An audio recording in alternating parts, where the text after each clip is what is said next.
Surface chemistry पृष्ठ रसायन से अधिशोषण को प्रभावित करने वाले कारक।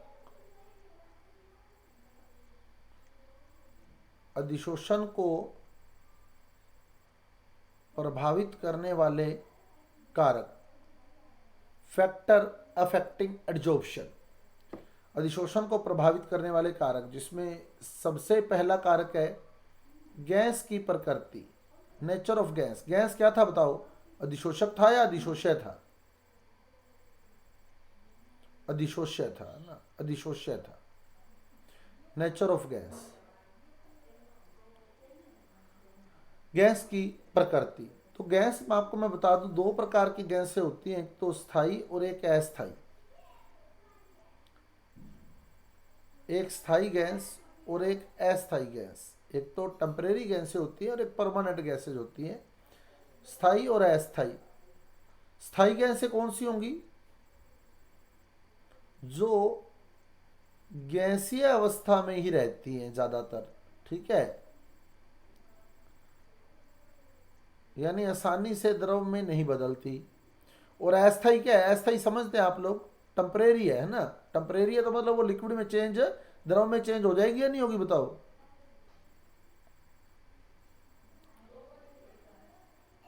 जो अस्थायी है, टेम्परेरी है, हो जाएगी, है ना। अस्थायी है वो हमेशा गैस नहीं रहेगी। इस गैस को आसानी से द्रव में बदला जा सकता है। अस्थायी गैस जो होती है उसको हम लोग आसानी से द्रव में बदल सकते हैं, क्योंकि वो अस्थायी है, टेम्परेरी है, तो उसको हम लोग आसानी से लिक्विड में चेंज कर सकते हैं। अब आप खुद सोचें, ये तो गैस ही है और ये द्रव बन गई, इसको हमने द्रव में बदल लिया। अब मेरे पास ये एक अधिशोषक था, ठीक है, चारकोल ही मान लें। अब मैंने इस पे स्थायी गैस डाली जो गैस ही है, और एक अस्थायी गैस डाली जो द्रव में बदल गई है। तो बताओ कौन इसके साथ जुड़ जाएगी और कौन नहीं जुड़ेगी? ये बताओ, अपना दिमाग लगाओ खुद।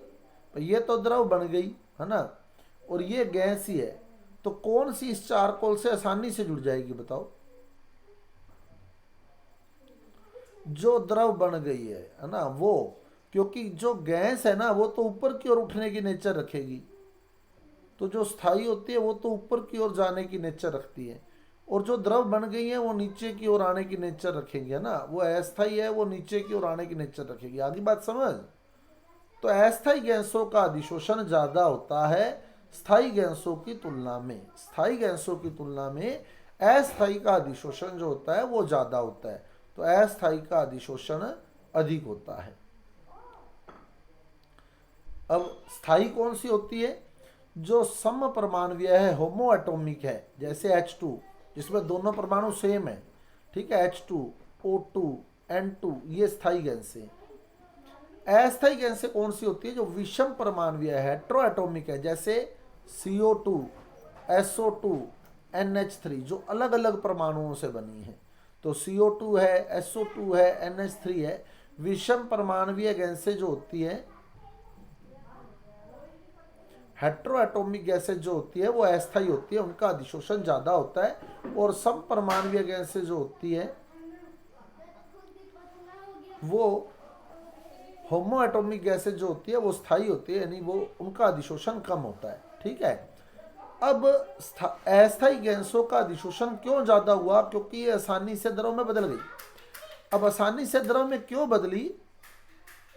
क्योंकि इनका क्रांतिक ताप, अब आपने बताना है क्रिटिकल टेम्परेचर। मैं एक टर्म क्लियर कर रहा हूं आपको, क्या होता है क्रांतिक ताप?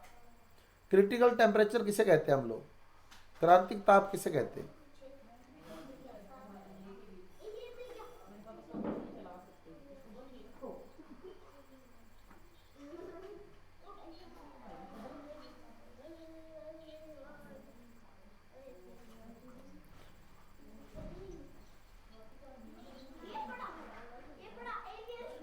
क्या होता है क्रांतिक ताप? जैसे मैं कह दूं किसी गैस का क्रांतिक ताप 10 डिग्री सेंटीग्रेड है, तो आप इसे क्या समझते हैं?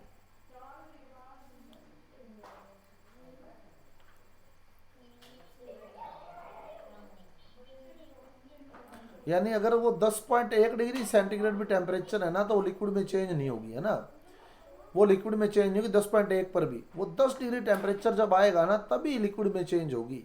यानी क्रांतिक ताप वह ताप है, क्रिटिकल टेम्परेचर वह टेम्परेचर है, क्रांतिक ताप वह ताप है जिससे उच्च ताप पर गैस का परिवर्तन द्रव में नहीं हो सकता। समझ गए? जैसे मैंने कह दिया किसी गैस का क्रांतिक ताप 10 डिग्री सेंटीग्रेड है, तो इससे ज़्यादा अगर टेम्परेचर होगा ना, 10.01 भी होगा ना टेम्परेचर, तो भी वो गैस जो है वो द्रव में नहीं बदलेगी। क्लियर? तो क्रांतिक ताप वह ताप है जिससे उच्च ताप पर गैस का परिवर्तन जो है वो द्रव में नहीं हो सकता। आगे बात समझ? अब अपने को ये देखना है, मान लो आप बताना, एक गैस का क्रांतिक ताप, एक गैस ए है और एक गैस बी है।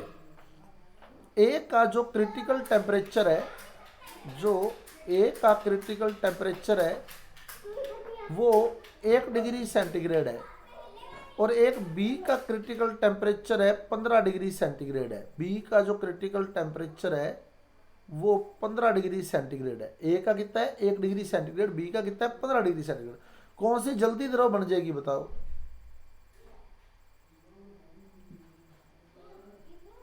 बी बनेगी। बहुत बढ़िया, बिल्कुल। क्रांतिक ताप जितना ज़्यादा होता है ना, गैस उतनी ही आसानी से द्रव बनती है। क्यों? क्योंकि अब वातावरण का टेम्परेचर देखो, जैसे मान लो वातावरण का टेम्परेचर 25 डिग्री सेंटीग्रेड है सपोज, रूम टेम्परेचर ही ले लेते हैं अपने ना, 25 डिग्री सेंटीग्रेड है सपोज, वातावरण का ताप 25 डिग्री सेंटीग्रेड है। अब अपने को टेम्परेचर कम करना है, हमेशा टेम्परेचर को कम करते हैं जब गैस को लिक्विड में बदलना होता है ना, टेम्परेचर को कम करेंगे तो ये 25 से 24 होगा, फिर 23 होगा, ऐसे करते करते 22 हो जाएगा, फिर 21 हो जाएगा। तो अब देखो पहले 15 आएगा या 1 आएगा ये बताओ? 15 आएगा ना, 21, 20, 19, 18, 17, 16, 15। अब जैसे टेम्परेचर 15 आएगा बी द्रव बन जाएगा, बी द्रव बन जाएगा। ठीक है, फिर 14, 13, 12, 11 ऐसे करते करते करते लास्ट में 1 आएगा। तो जब 1 आएगा तब जाके ये द्रव बनेगा। लग गया पता? तो यानी हम लोग कह सकते हैं कि जो अस्थायी गैसें होती हैं उनका क्रांतिक ताप उच्च होता है और जो स्थायी गैसें होती है उनका क्रांतिक ताप कम होता है। क्रांतिक ताप जितना कम होगा ना, गैस उतना ही मुश्किल से द्रव बनेगी। क्रांतिक ताप जितना ज़्यादा होगा गैस आसानी से द्रव बनेगी। जैसे मान लो एक गैस का क्रांतिक ताप 30 डिग्री सेंटीग्रेड है, एक गैस का क्रांतिक ताप कितना है? 30 डिग्री सेंटीग्रेड। तो वो आज दिनांक सर्दी वाले मौसम में द्रव बनी हुई है। समझ आ गई बात? क्योंकि अब टेम्परेचर 30 डिग्री से कम ही है तो वो द्रव बन चुकी है। क्लियर? तो अस्थायी गैसों का क्रांतिक ताप उच्च होता है, यानी वो आसानी से द्रव बन जाती हैं। अब आपको ये ध्यान रखना है कि आपसे ये भी पूछ सकता है कौन सी गैस का क्रांतिक ताप उच्च है, और ये भी पूछा जा सकता है किस गैस का अधिशोषण ज्यादा होगा। ठीक है, उसके बाद चले हम अधिशोषक की प्रकृति।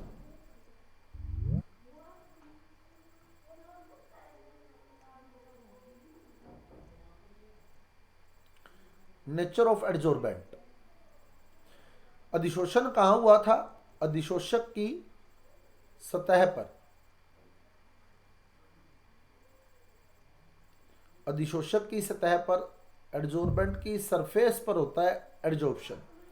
तो इसका मतलब सतह ज्यादा होगी। अगर सतह ज्यादा है तो अधिशोषण भी क्या होगा? अधिशोषण सतह पर होना है।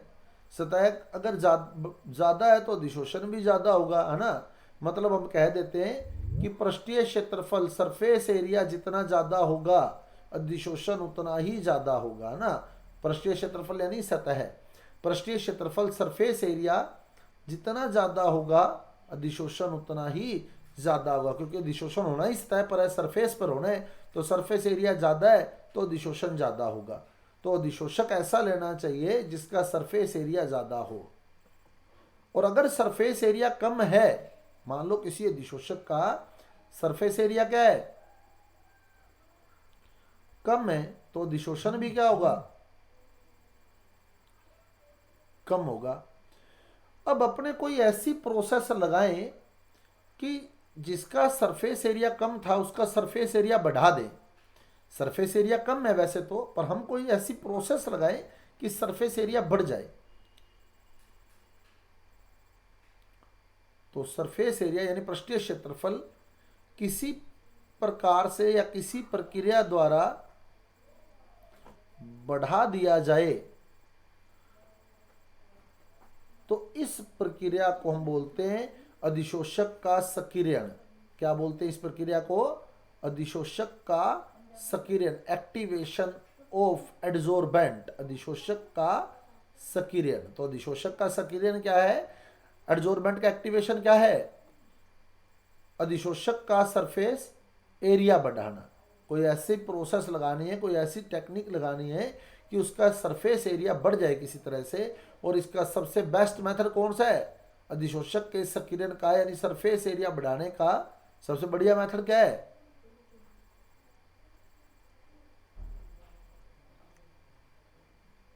इसको पाउडर फॉर्म में बदल देंगे ना, इसे बिल्कुल इसको चूर्ण बना देंगे, इसको छोटे छोटे कणों में तोड़ दें, छोटे छोटे कणों में तोड़कर पाउडर में कन्वर्ट करके इसका सरफेस एरिया हम लोग बढ़ा सकते हैं।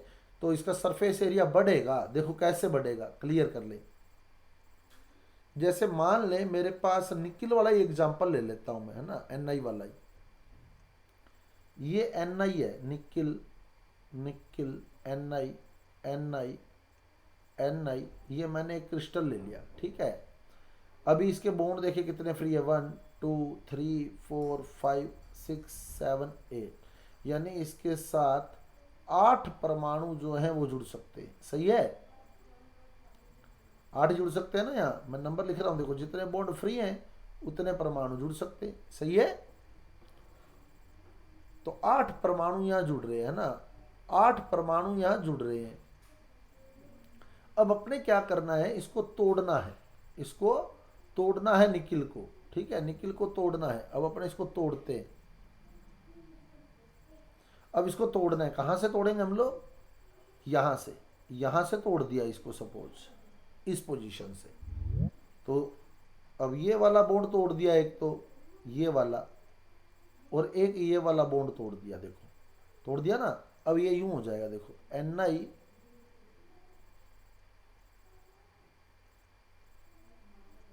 पहले ये ऐसे बना हुआ था इस तरह से, तो 8 अणु जुड़ रहे थे यहाँ, 8 अणु जुड़ रहे थे, 8 मोलिक्यूल कह दो, एटम कह दो ना, जुड़ रहे थे यहाँ। अब अपने इसको यहाँ से तोड़ दिया, इस पोजीशन से, इस पोजीशन से और इस पोजीशन से। जब हम इसको यहाँ से तोड़ेंगे तो ये वाले बॉन्ड फ्री हो जाएंगे, ये तोड़ दिया, ये बॉन्ड फ्री हो गए यहाँ से। अब बताओ कितने अणु जुड़ सकते हैं, देखो इसको, और बताओ कितने अणु जुड़ सकते हैं हम,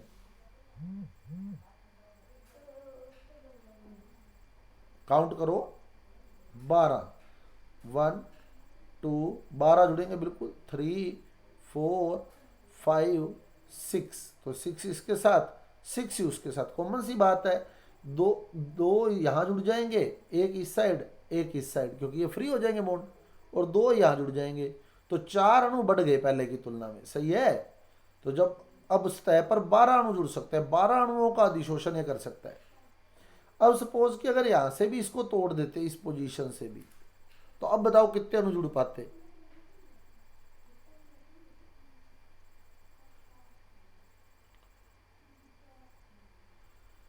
कितने जुड़ जाते हैं अब,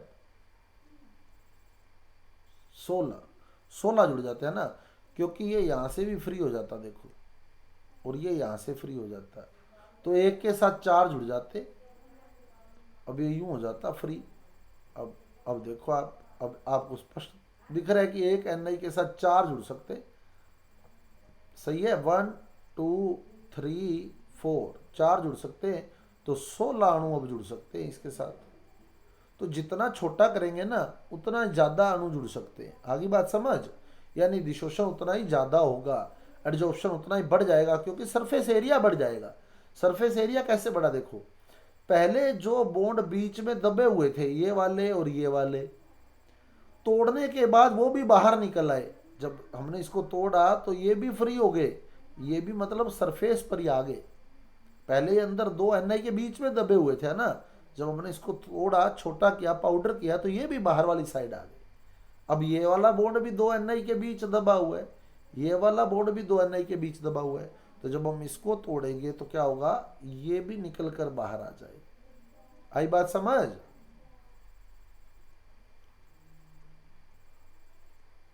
तो इसलिए पाउडर फॉर्म करने पर सरफेस एरिया बढ़ जाता है, जिससे अधिशोषण बढ़ जाता है।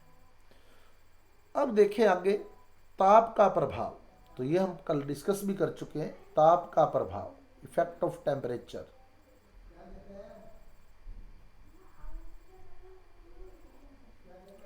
इफेक्ट ऑफ टेम्परेचर, ताप का प्रभाव। तो दो तरह का अधिशोषण था हमारे पास, एक तो भौतिक अधिशोषण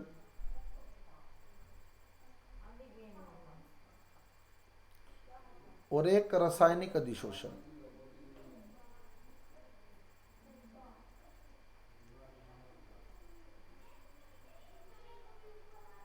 एक फिजियोजोप्शन और एक केमिजोप्शन।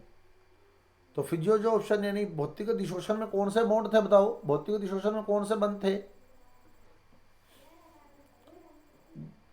दुर्बल वांडरवाल बल थे ना, वीक वांडरवाल फोर्सेस थे इसके अंदर। तो जैसे ही अपना टेम्परेचर बढ़ाते हैं, ये वाले बल क्या होता है, ये वाले बल टूटते हैं। टूटते अधिशोषण क्या होगा, टूटते के जब बॉन्ड टूट जाएगा अधिशोषक और अधिशोषक के बीच, एडजोर्बेट और एडजोर्बेंट के बीच का बॉन्ड जब टूट जाएगा तो अधिशोषण एडजोर्प्शन क्या होगा, घटेगा या बढ़ेगा?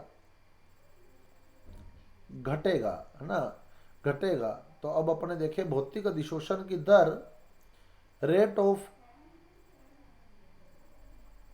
फिजियोजोप्शन और टेम्परेचर के बीच अगर अपने ग्राफ बनाते हैं, भौतिक अधिशोषण की दर और टेम्परेचर के बीच जब ग्राफ बनाते हैं, तो जैसे जैसे टेम्परेचर बढ़ता है वैसे वैसे अधिशोषण घटता है। क्यों घटता है? क्योंकि वीक बॉन्ड है, वीक बॉन्ड है तो टेम्परेचर बढ़ाते टूटेंगे, टेम्परेचर बढ़ाते टूटेंगे तो टेम्परेचर अधिशोषण घटेगा। क्लियर? और रासायनिक में क्या था, स्ट्रॉन्ग केमिकल बॉन्ड था, प्रबल रासायनिक बंध था। और रासायनिक बंध बनाने के लिए सक्रिय अणु चाहिए, एक्टिव मॉलिक्यूल चाहिए। तो स्टार्टिंग में क्या हुआ था, रेट ऑफ केमिजोप्शन और टेम्परेचर के बीच जब हमने ग्राफ बनाया था, तो स्टार्टिंग में क्या हुआ था, जब टेम्परेचर बढ़ाते हैं तो अधिशोषण बढ़ता है, एडजॉर्प्शन बढ़ता है। क्यों बढ़ता है? क्योंकि अणु सक्रिय होते हैं, अणु सक्रिय होते हैं। शुरू में टेम्परेचर बढ़ाते हैं तो अधिशोषण बढ़ता है क्योंकि अणु सक्रिय होते हैं। और एक डेफिनेट टेम्परेचर पर आकर ये मैक्सिमम हो जाता है। अब ये मैक्सिमम हो गया, अधिशोषण अधिकतम हो गया। अब यदि और टेम्परेचर बढ़ाया जाए तो क्या होगा,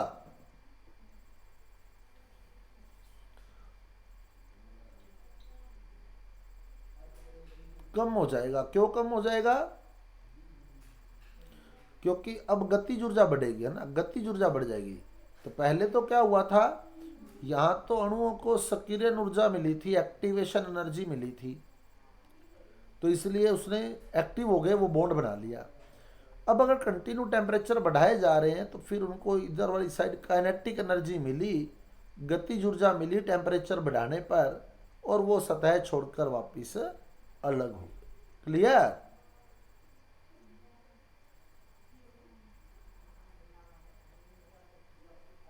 समझ आ गया है?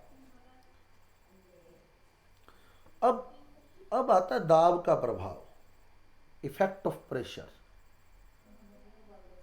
ये बहुत इंपॉर्टेंट है, इसका ग्राफ भी थोड़ा गौर से समझना आप। Effect of pressure, effect of pressure. तो अधिशोषण की मात्रा x बटे एम, एक्स बटे एम। एक्स क्या है, एक्स मोल भिन्न है अधिशोष्य के, अधिशोष्य के मोल भिन्न है, ठीक है, एक्स। और एम क्या है, अधिशोषक का द्रव्यमान है। तो ये होती है अधिशोषण की मात्रा, अमाउंट ऑफ एड्जॉर्प्शन, और इधर है दाब, प्रेशर। प्रेशर अब देखो क्या है, समझना बात को। अब ये चारकोल है, ये मान लो चारकोल है और ये गैस है। अब अपने क्या करना है, दाब बढ़ाना है। ठीक है, दाब बढ़ाना है, तो हम इस पे गैसों पे दाब लगा रहे हैं। तो बताओ गैसें फटाफट चारकोल पर जुड़ेंगी या धीरे धीरे जुड़ेंगी? क्विकली जुड़ेंगी, बहुत जल्दी जुड़ेंगे ना, फटाफट क्विकली जुड़ती जाएंगी, क्योंकि चारकोल की सारी सतह खाली है। तो गैसें जो थी वो क्विकली चारकोल की सरफेस पर आकर जुड़ गई। यानी स्टार्टिंग में जब हमने प्रेशर बढ़ाया तो अधिशोषण बढ़ा या नहीं बढ़ा? बताओ, प्रेशर बढ़ाया तो बढ़ेगा। तो अधिशोषण की मात्रा जो है वो दाब के समानुपाती है। अब देखो, आप देख रहे हैं दाब बढ़ रहा है तो अधिशोषण भी बढ़ रहा है, दिख रहा है ना? ग्राफ देखे आप, तो ग्राफ एक सरल रेखा बनाया हमने, मतलब दाब बढ़ा रहे हैं तो अधिशोषण की मात्रा बढ़ रही है। क्लियर?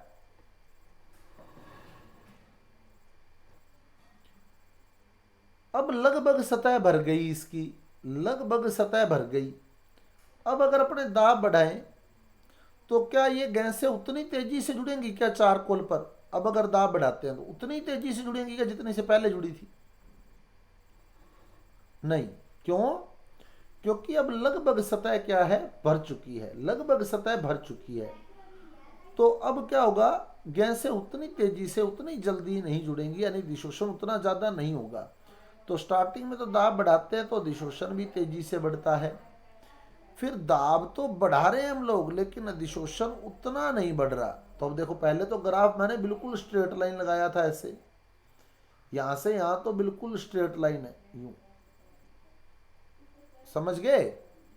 और फिर कर्व कर दिया उसको। अब आप देख रहे हैं दाब तो ज्यादा बढ़ रहा है, यहां से यहां अगर आप देखेंगे ना, इस पॉइंट से यहां तक देखेंगे तो दाब तो बहुत ज्यादा बढ़ा, पर अधिशोषण उतना नहीं बढ़ा। स्टार्टिंग में जितना दाब बढ़ा था उतना ही अधिशोषण बढ़ा था। आ रही है बात समझ? तो शुरू में क्या था, सारी सतह, शुरू में सारी सतह खाली थी, तो दाब लगाते ही क्या हुआ, गैसों के अणु फटाफट अधिशोषक की सतह से जुड़ गए। यानी दाब बढ़ाने पर अधिशोषण बढ़ा। उसके बाद लगभग सतह भर गई। तो जब लगभग सतह भर गई तब अधिशोषण बढ़ेगा क्या दाब लगाएंगे तो? उतना नहीं बढ़ेगा, बढ़ेगा तो सही पर उतना नहीं बढ़ पाएगा, कम गति से बढ़ेगा, उतना नहीं बढ़ेगा जितना बढ़ना चाहिए था। अब सपोज करो कि ये सारी सतह भर गई, सारी सतह भर गई। अब आप दाब लगाएं तो क्या अधिशोषण होगा क्या? नहीं होगा। यानी अधिशोषण अब बिल्कुल स्थिर हो जाएगा, चाहे आप दाब जितना मर्जी बढ़ा लें, अब अधिशोषण नहीं बढ़ने वाला है, अधिशोषण स्थिर हो चुका है। क्यों? क्योंकि अब क्या हुआ, अधिशोषक की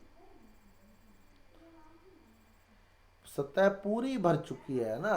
तो अब दाब तो बढ़ रहा है, आप देख रहे हैं दाब तो बढ़ रहा है, पर अधिशोषण इतना ही रह गया जितना था। क्लियर? तो ये ग्राफ बना हमारे पास, शुरू में सारी सतह खाली होती है तो दाब बढ़ाते हैं तो अधिशोषण तेजी से बढ़ता है। फिर लगभग सतह भर जाती है तो दाब तो बढ़ता है पर अधिशोषण उतना तेजी से नहीं बढ़ पाता। फिर जब सारी सतह भर जाती है तो अधिशोषण स्थिर हो जाता है। उदाहरण ले सकते हैं आप, खाली अपने जो कोई भी अपने पास खाली है, मान लो कोई भी बर्तन है खाली बड़ा जिसमें अपने आटा भरते हैं, तो क्या होता है, शुरू में आटा उसमें तेजी से आता है ना, फटाफट अपने फटाफट पलट देते हैं आटा उसमें, सही है? क्यों? क्योंकि वो सारा खाली होता है। फिर अपने को लगता है कि यार ये तो भर गया, जबकि आटा हमारे पास अभी पड़ा है, तो हम क्या करते हैं बताओ, उस पर दाब लगाते हैं। दाब लगाते तो अब क्या उतनी ज्यादा आटा जाता है कि उसमें जितना पहले गया था उतना नहीं जाता। ठीक है, अब सारा ही भर गया, वो दाब लगा लगा के अपने आटा डाल दिया उसमें, वो सारा भर गया। अब क्या उसमें और आटा डल सकता है क्या, जब वो सारा ही भर गया? नहीं डल सकता।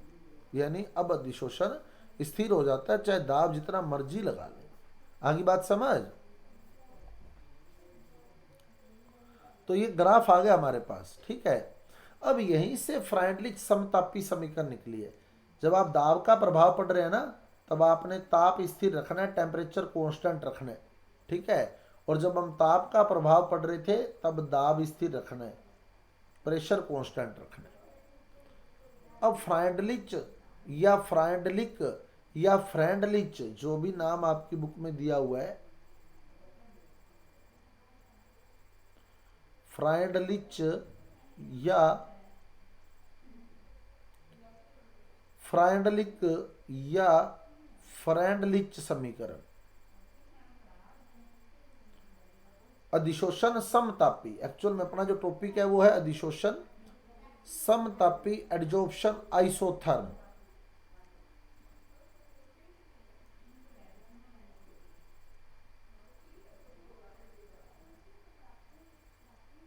एडजॉर्प्शन आइसोथर्म, अधिशोषण समतापी। समतापी समझते हो, आइसोथर्म समझते हो। समतापी, समतापी क्या है?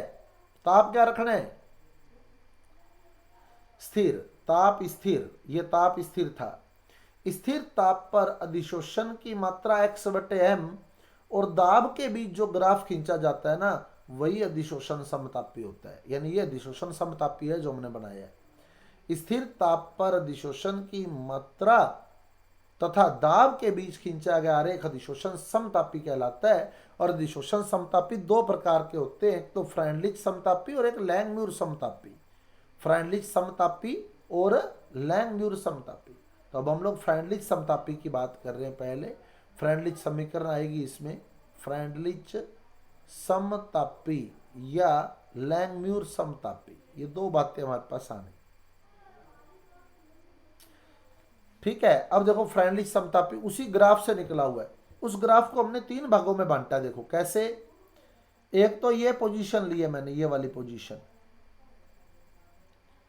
ग्राफ की। ठीक है, और एक मैंने ग्राफ की इस पोजीशन को कंसीडर किया है, इस पोजीशन को, और एक मैंने इस ग्राफ की इस पोजीशन को कंसीडर किया, इस पोजीशन को। तो अब बताओ, पहली पोजीशन जो हमने ली ये वाली, फर्स्ट, ये सेकंड और ये थर्ड। फर्स्ट पोजीशन देखो, फर्स्ट पोजीशन पर दाब का मान बताओ, कम है या ज्यादा है? फर्स्ट पोजीशन पर प्रेशर की वैल्यू बताओ, दाब क्या होगा? दाब कम होगा, क्योंकि ग्राफ यूं है 0 1 2 3 4 5 6 7 8 9, है ना? तो शुरू में दाब कम है, दाब कम है। तीसरी स्थिति में बताओ दाब क्या हो जाएगा? तीसरी स्थिति में दाब सर्वाधिक उच्च हो जाएगा ना। तो यहां तो दाब कम है, यहां दाब उच्च है, और यहां दाब मध्यम है। समझ आ गए? तीन भाग ग्राफ के, दाब कम, दाब उच्च, दाब मध्यम। क्लियर तीनों भाग? अब आप बताओ, जब दाब कम था, ग्राफ देख लो गौर से, इसी ग्राफ से फ्राइडलिच समतापी या फ्रेंडलिच समतापी आ जाएगी आपके पास। ग्राफ देख लो गौर से। पहली स्थिति थी जब दाब कम था, निम्न दाब पर, लो प्रेशर पर। अब बताओ, लो प्रेशर पर जब आपने दाब बढ़ाया, यानी आप एक्स अक्ष पर मूव किए, तो बताओ अधिशोषण की मात्रा बढ़ रही थी या नहीं बढ़ रही थी? ये बताओ। जब दाब कम था, इस स्थिति को देखना है सिर्फ। जब दाब कम था तो क्या होता है? अधिशोषण की मात्रा दाब के साथ बढ़ रही है नहीं बढ़ रही? बढ़ रही है ना? दिख रहा है साफ हमारे को? देखो, हम लोग दाब बढ़ा रहे हैं तो अधिशोषण भी बढ़ रहा है। ग्राफ ये आया है, तो दाब बढ़ाने पर अधिशोषण बढ़ रहा है। इसका मतलब अधिशोषण की मात्रा अमाउंट ऑफ एड्जॉर्प्शन प्रेशर के डायरेक्टली प्रोपोर्शनल है, दाब के समानुपाती है निम्न दाब पर। यानी निम्न दाब पर जब हम दाब बढ़ाते हैं तो अधिशोषण भी बढ़ता है। सही है क्या बात? दिख रहा है ना एकदम ग्राफ से। अब उच्च दाब पर देखो, उच्च दाब पर जब प्रेशर हाई कर दिया गया,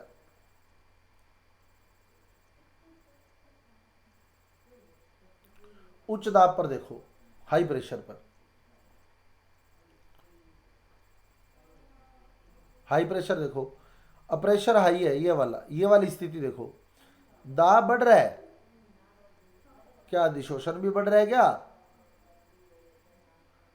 नहीं बढ़ रहा, अधिशोषण तो रुक गया है ना। क्यों रुक गया अधिशोषण?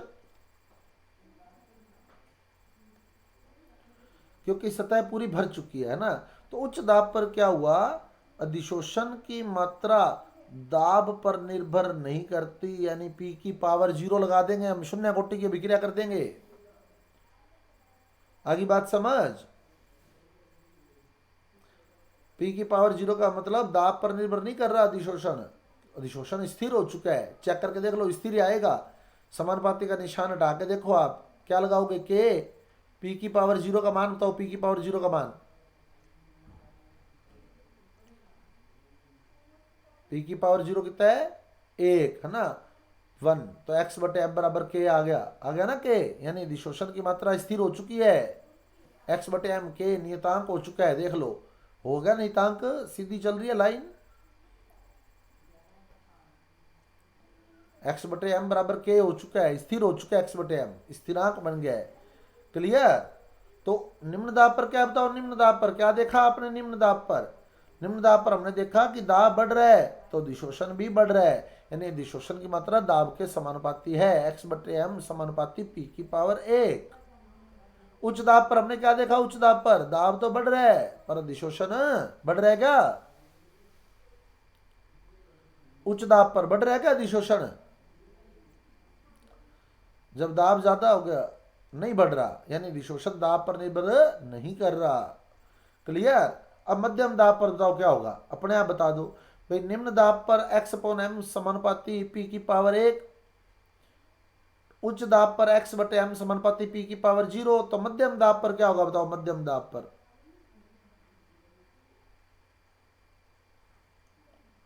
क्या लिखूं? एक्स बट्टे एम समानुपाती पी की पावर कितनी लिखूं?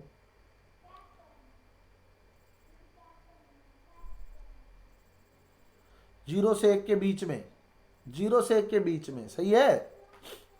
यही बनेगा ना भाई। निम्न दाब पर पी की पावर 1 है, उच्च दाब पर पी की पावर 0 है, तो मध्यम दाब पर 0 से 1 के बीच में ही आएगा ना। और 0 से 1 के बीच में को हमारी बुक में कैसे दिया होता है, एक्स अपोन एम समानुपाती पी की पावर 1 बट्टे एन, जहां एन इज ग्रेटर देन 1।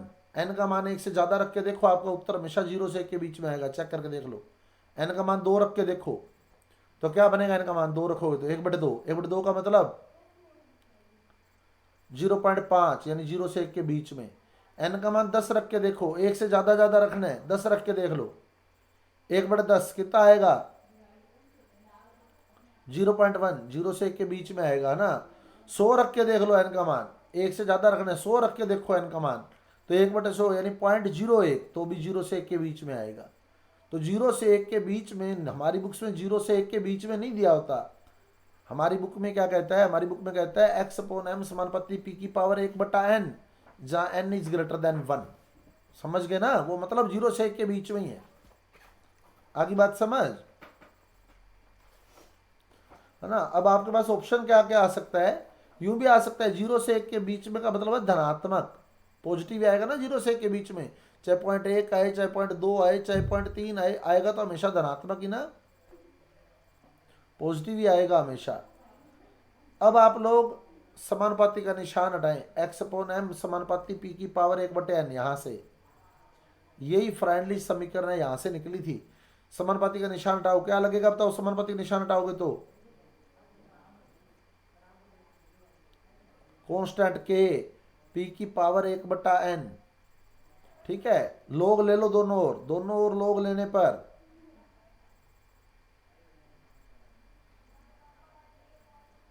क्या बनेगा बताओ? log x बट्टे एम बराबर क्या बनेगा? log x बट्टे एम बराबर log k, और ये गुणा में है, गुणा में, गुणा वाला log किस में आ जाता है बताओ?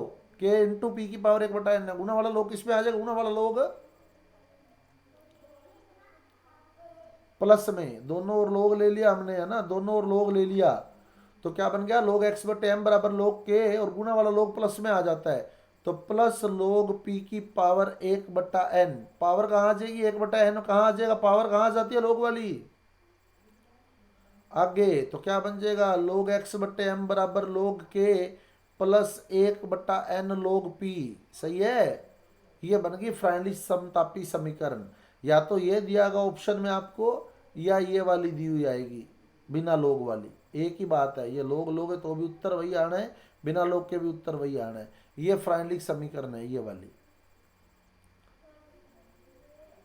और फ्राइनली समीकरण की अगर कमी पूछ लेना कि क्या कमी है इसकी, कमी क्या है इसकी, तो इसकी कमी है कि ये उच्च दाब पर लागू नहीं होती, हाई प्रेशर पर लागू नहीं होती। कैसे? देखो, क्लियर कर लो। ये कहती है x बट्टे एम समानुपाती पी की पावर 1/n है, यानी x बट्टे एम पी पर निर्भर कर रहा है। इस समीकरण को अगर आप देखो तो, है ना, ये फ्राइनली समीकरण है। x बट्टे एम समानुपाती पी की पावर 1/n, यानी x बट्टे एम जो है वो p पर डिपेंड कर रहा है।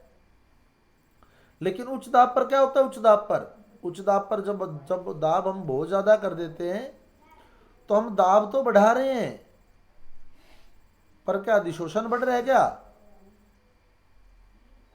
नहीं बढ़ रहा। यानी उच्च दाब पर अधिशोषण की मात्रा जो होती है x बटे एम जो होता है वो p पर निर्भर नहीं करता। क्लियर? x बटे एम p पर डिपेंड नहीं करता, जबकि फ्राइनली समीकरण कहती है कि x बटे एम p पर डिपेंड करेगा, लेकिन उच्च दाब पर ये p पर डिपेंड नहीं करता होता। अतः हम कह सकते हैं कि फ्राइनली समीकरण जो है वो उच्च दाब पर लागू नहीं होती। आगे बात समझ? अब दो सरलरेखा समीकरण हमने पढ़ी थी, एक तो y बराबर एम एक्स और एक y बराबर एम एक्स प्लस सी। ये वाली बताओ किसको फॉलो कर रही है? y बराबर एम एक्स को या y बराबर एम एक्स प्लस सी को?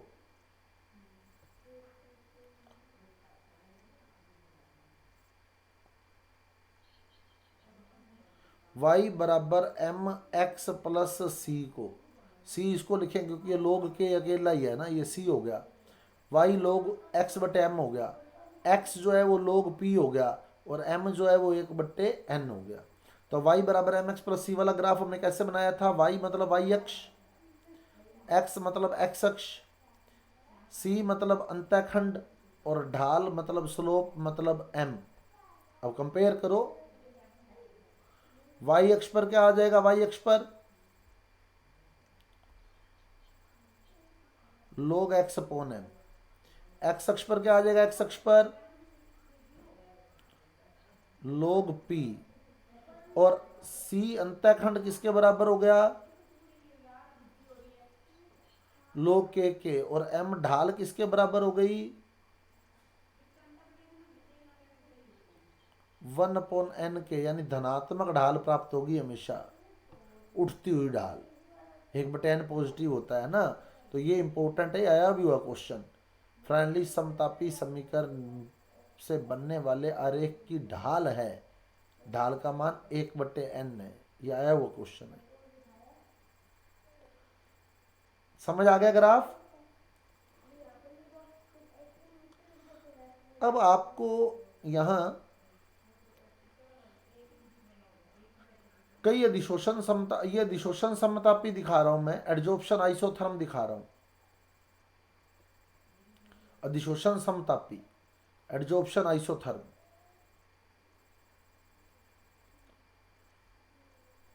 वो कहेगा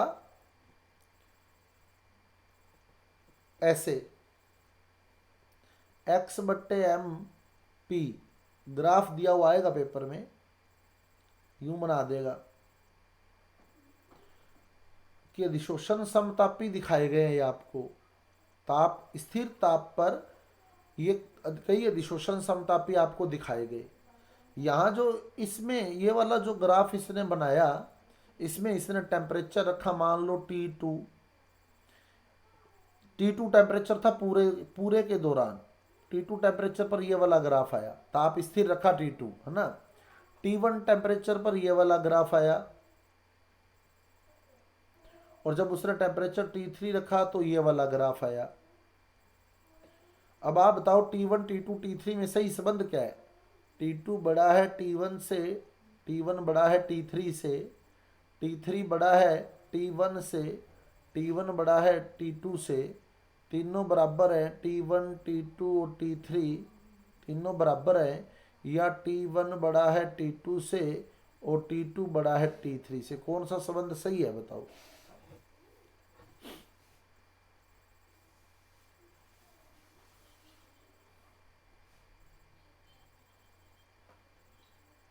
कैसे बच्चे, कैसे निकाला सेकंड नंबर वाला? कैसे सोचा?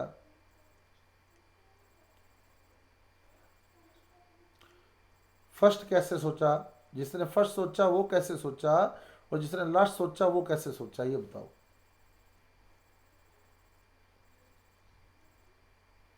टेम्परे टेम्परेचर कम है तो अधिशोषण ज्यादा होगा, है ना। ये तो बात सही है एकदम, ये हम प्रूव भी कर चुके हैं।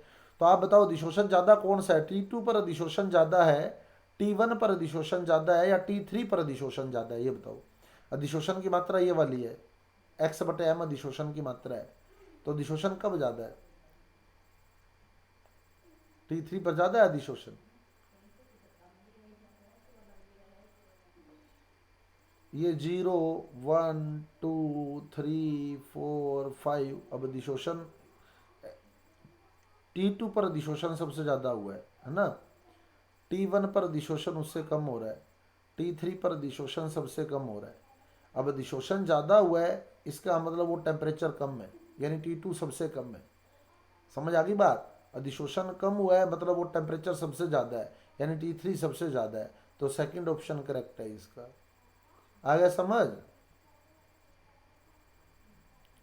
इस तरह से ग्राफ बनाएगा वो, और आपसे पूछ लेगा T1 T2 T3 का सही रिलेशन क्या है, तो आपको वो आइडेंटिफाई करना होगा। लग गया पता?